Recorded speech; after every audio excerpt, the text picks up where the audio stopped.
Welcome to the channel. Thank you guys for tuning in. Today's video will be a review with the San Martin Black Warrior versus the Retangula Turtle. Both are a 6105 8000 Homage. Take this time to hit the subscribe button. Remember to hit the notifications bell so you are up to date with all the latest reviews. Also check the links in the description which will take you to the Aliexpress store where these watches can be purchased from. Like always, remember to leave your thoughts in the comment section below, and I hope you enjoyed the review. Thank you for watching. Welcome to the channel. Thank you guys for tuning in. On today's review, I'm going to be comparing two turtle watches. They're both made by San Martin or sold by San Martin. One technically isn't made by San Martin. Could well possibly have been made by Lugyou, which is the factory that produces the San Martin brands and the Chronos brands. So both these watches have been reviewed on my channel, and I'm assuming you would have seen them. If you haven't, now's your chance to hit the subscribe button, go through the videos. I have done quite a lot of videos, and you can catch up with both these watches, especially as the reviews are in depth and cover all the details and the specifications that you need to know. So if this is the first time you're seeing them, let me just introduce both these watches properly. So on my left, you've got the Retangula Turtle. The case shape is a Seiko 6105 8000. Then on my right hand side, you've got the San Martin, known as the Black Warrior. Model number is SN0068, and this is also a homage of the Seiko 6105 8000 case. To start off with, I'd say there's something that does make these watches really great. You know, the 6105 8110 case, the Captain Willard. There's plenty of watches that have homaged that, and I think that is a more popular case shape and even a more popular Seiko. However, I do like that this case is before that, slightly more retro, and there hasn't been that much attention on this. So for these watches to come out, it's just a breath of fresh air, I think. And this video really does give me a chance to compare between these two. Even though they are copying the same case, let's see what the differences are, albeit are they dimensional or are they just aesthetics. So without further ado, let's start off with specifications. The specifications are exactly the same. They both run NH35 movements. If you're unfamiliar with that, it's a Seiko Epson movement, NH35, and it's a 24 jewel hand winding and hacking movement. Beats at 21,600 beats per hour, which gives you a sweep of 6 ticks a second. Further to that, both watches use domed AR coated sapphire glass. They've also got unidirectional 120 click bezels, and both use aluminium bezel inserts. They also both have screw down crowns, and they are both 200 meters in water resistance. However, the one on my left offers 150 meters, but as I mentioned in the main review, I think that is just to pay homage to the original, which also offered that 150 meter water resistance.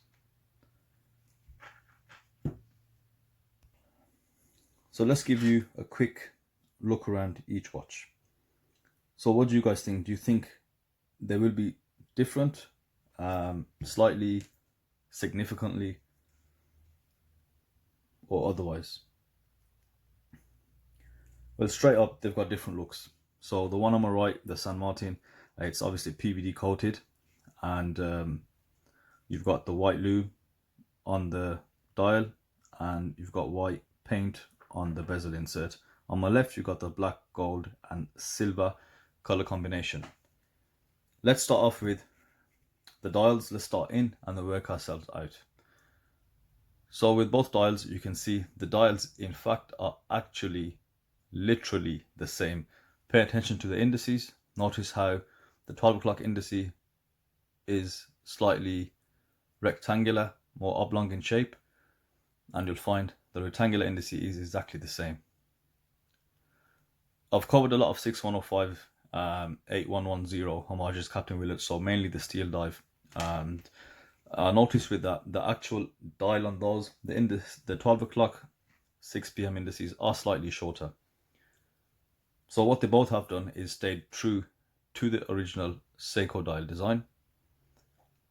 And obviously the main difference within both these dials is just purely aesthetics. You've got the black on the right and the black and gold on the left.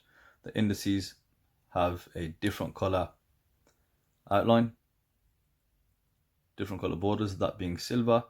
On the left you've got gilt edges to the actual indices. Both indices are applied, and on the right hand side you'll also see a date window at the 3 p.m. position, which has also got a silver border. The hands themselves are also silver, but are they? Bear with me a second, I've got to really catch this in the light. In the full review, you'll see they come in a number of color options, and it's called the Black Warrior because it's basically a stealth type of mod or a stealth build. Now the way they've done these hands is so difficult to tell the color between black and actual silver, and you'll see that on the 12 o'clock the applied logo where it says San Martin. So it looks black, but as soon as you tilt it up you get that flash of silver, and I'm finding the same thing with these hands. I think they are darkened quite a bit, and when the light reflects off the hands, you get this silver shine over it. Of course, that leads you to look at the details of the hands. You can see the hands have got this gorgeous chamfer edges, and there has been a lot of attention paid to the construction of these hands. Through the center, they've been brushed. Hopefully I'm getting this detail across to you. And the second hand, you'll notice, is a traffic light style, but it does not have the red smaller dot. We still have at 6 p.m. the 200 meters written in red. Let's go over to the Retangula, and you'll see a similar style of manufacturing or quality on the actual handsets on the Retangula. Brush through the center, chamfer edges, and the traffic light hand. Now that is extremely well detailed. The 6105 steel dive, actually they've got flat hands, and it's good to have that level of detail, that level of machining present in very affordable watches. So the dial has a printed minute track in the Retangula, and the difference here, you'll notice on the San Martin you actually have a chapter ring. Usually these watches don't come in chapter rings, but the San Martin has included one, and the chapter ring on the left is non-existent. You just got this gold brushed inner ring. From the previous video on the Retangula, I had a lot of people talk about how they wanted the chapter ring to be a different color, like silver, gold. They do have a black on silver color option. However, I went for this due to this whole gold and black and silver contrast, and that's just the design feature of the watch. Personally, for myself, I do like how that is. Do really like how that looks. I think we've covered everything on the dial. Move on to the bezels. They are both coin edge. One's PVD, obviously one is gold. The movement of the bezels, there is a slight difference. So what I find with the Retangula, I really do love how that moves. Very smooth, very fluent. The camera doesn't really give the best impression of what it actually sounds like. It's almost like it's gliding.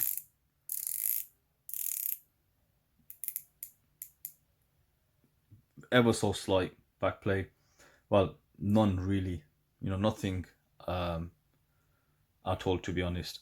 You've got the 12 o'clock pip, which has been subset and is flush to the actual bezel insert. As I mentioned, the bezel insert is aluminium, and I like that. I don't see it as a downgrade. I think a lot of the times we think ceramic, sapphire, all this as premium upgrades that we must have. Price difference isn't much between them. I think the fact that they clearly have focused more on the look and making it correct to the period, which I prefer, which gives you this really nice matte finish to the gold indices on the Marine Master. On the, what am I talking about? Marine Master, on the bezel insert.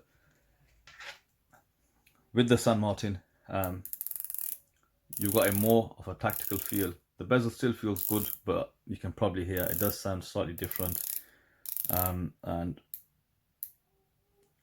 virtually no backplay, and you've got aluminium coated with PVD, white numbers around the bezel insert, and you've got this 12 o'clock pip. And I've seen this pip across a few San Martins. I like that they have gone with this feature, and it just looks so well done because it's not sitting flush to the bezel. It's actually, the way they've designed it, it looks like, to me, or if you didn't know much about manufacturing, how they would make this, or much about the watch, that the bezel has been made or formed as part of this pip. So it really does fit in seamlessly into the watch.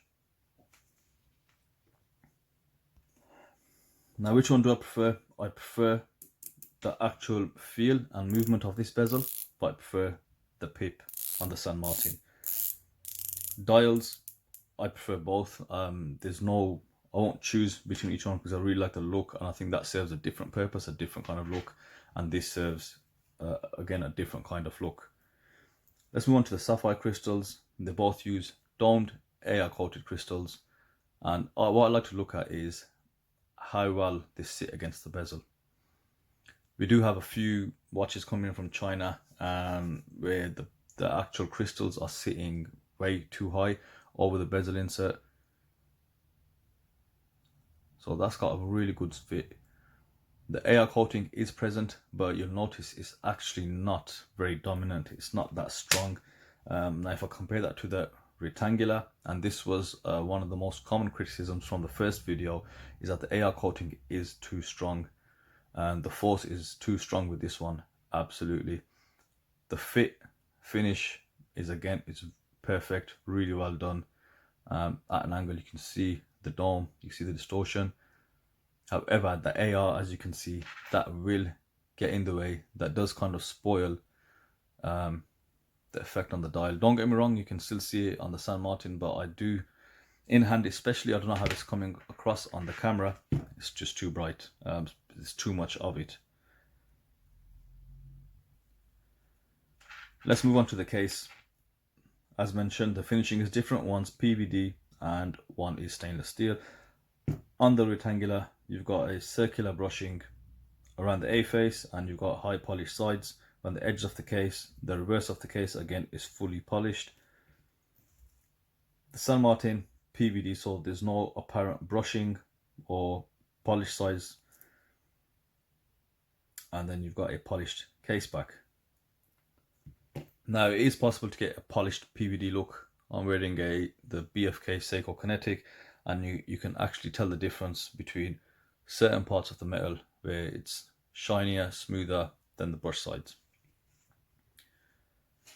On the case though, now we're going to mention dimensions, because we've hit the case. They look very similar on camera, but just visually you can just catch that the black San Martin is slightly bigger. How much? Let's have a look. The Retangula on my left, the diameter of the case is 41 millimeters, and I've verified that with the caliper. The San Martin diameter is 42 mil, so just 1 millimeter difference. Now, in watch terms, that does equate to a couple of centimeters at least. I don't know what it is, I don't know how it is. Between a 40 and a 42 mil watch, there is a massive difference. For those of you subscribers or viewers that aren't as enthusiastic yet, you might be wondering with the comments, and I should think that prior, why is somebody moaning over 2 mil? What difference can 2 mil make? When it comes to watches, it can make that difference. It is big enough. Case thickness. So on the Retangula, the case thickness on the website, the specs, it states 13 mil. However, it's actually 12.5 mil. So it's quite a thin watch by dive watch standards. Then the San Martin is 13 mil recorded on paper. However, in reality, it's 13.4. So I'd say it's closer to 13.5 mil. The lug to lug, both watches are exactly the same. They both come in at 48 millimeters. So for my wrist size, which is 6.5 mil, they hit that perfect spot. They're well below 50 mil. You'll have no issue wearing these, even on the larger wrist size. But I think us guys, we're a bit more self-conscious with, you know, the ones with the smaller wrists. We need something to fit, look proportionate on the wrist as well. Another interesting point, just the edge of the case, because the case does curve. You got this really nice just edge to it. The curve, I'd say, is pretty much the same, but on the Retangula, if you just, the edge comes in at 4.2 mil and the edge here is at 5 mil. So it gives this case on the left a slightly slimmer profile. Another thing which, if you've picked up, the San Martin actually does come with drilled lugs to the case, which is always preferred, always preferred. It just, you know, for your beginners out there, even not so much beginners, bracelet changes, strap changes, sometimes you're having a bad day and it can take 15-20 minutes. Even taking links out, you know what, I have been known to, you know, break out in a sweat trying to take size bracelets. It's just one of those things. No drill lugs on the case on the left. Lug width, so the San Martin takes a 20 mil bracelet, which opens it up to a whole load of strap sizes and strap variations, whereas the Retangula, again slightly more closer to the period, comes in at 19 mil stock. The San Martin comes with this waffle strap and it's got the San Martin shark on the San Martin logo at the back. And interestingly enough, they haven't done any other, you know, emblems on the watch. So there's no signed crown, there's nothing on the case back. I think there should have been, but maybe that's going to add too much cost to the watch. Who knows why they never done it. The Retangula, again, you've got a sterile crown, but you do have this turtle on the back. Strap, you've got this tropical strap. I like both straps, very period style straps, you know, correct to the year they both came out. And I think that's about it. I've covered differences, similarities. Overall, if you're asking me which one do I think is better, I'd say neither are better. They do have, it's down to your preference now. Do you prefer a watch to have the drill end lugs? Do you prefer that kind of bezel insert? Or what kind of look do you prefer? The Retangula comes 3 different color options. It does have a sandblasted version as well, with the black bezel, and you also get the stainless steel with the black. This San Martin on the right hand side has up to, I believe, 6 with different color looms, and you get the full black with the green loom. You got the white indices with the blue loom. I'll show you the loom shot in a minute if you're thinking where the hell that is. So there's a lot more variations of this. This is gonna serve a different purpose. You know, these are those stealth type watches. So if you're the kind of guy that likes to dress up and go hunting in the jungle or whatever, or maybe, you know, depending on your job, your lifestyle, you might prefer the stealth ones. And this probably more vintage looking, and a bit more fashion friendly. Who knows? You know, that's up to you. I don't care if you wear a suit with a massive ugly dive watch. That doesn't matter to me. It's just however you want to wear it. One final note, I think straps, people do pay attention to the straps. So this one comes with the Redune logo. It does say 20 mil, and that just shows you the 19 mil lug width. Was it a good choice? Because they've squeezed a 20 mil in here, and you can tell it's been squeezed in because the bracelet doesn't, sorry, the strap doesn't follow on its own. You have to just kind of maneuver it. You know, nice details on this as well. No major bones, actually no bones to pick with either. I think both have been well made, fantastic. There's not a lot that you can say about them. If you start complaining and talking about aesthetics, that just tells you that the watch is really good, because aesthetics will always be subjective. But I'm going to leave you guys with a loom shot and with a wrist shot, me wearing both watches, and that will be the end of the video. I hope you enjoyed it, and I will see you for the next one. Thank you for watching. So I have both watches, right? You can see the loom. Comparing them, there's no immediate difference between the looms. Obviously the one on the right, which is the San Martin, fully blue. You've got the ceramic bezel, sorry, the aluminium bezel insert, which is loomed, which you don't see many aluminium bezels with luminous paint applied. That BGW9 loom is also present on the dial and the hands. Very clear, very well done, no patchiness, and looks very evenly applied. Moving on over to the Retangula. Now that is C3 loom, not super C3. It's bright enough. Again, similar situation to the San Martin, very well applied. No, there's no major difference. It's not super bright, but it isn't too dull either. And you've got the 12 o'clock pip on the Retangula, slightly duller than the one on the right. Very subjective. Again, it comes down to aesthetics and what you prefer. One final point which I made before, on the San Martin, the Black Warrior, you do have a lot more loom options, but bear in mind that colors like red and yellow, they won't last anywhere near as the BGW9 and Super C3 will last. But aesthetically, they are nice to look at, something different. Okay, we'll move over to the wrist shots. Both the watches have a very similar fit due to the cases being exactly the same. They're very comfortable, they conform to the wrist. I've got a 6.5 inch wrist just for reference, and you can see they fit really well. They don't look oversized, they've got well proportions, great dimensions, and very lightweight. I think they look good, they sit dead center as well. So overall, both are great watches. Thank you for watching, and I'll see you on the next review.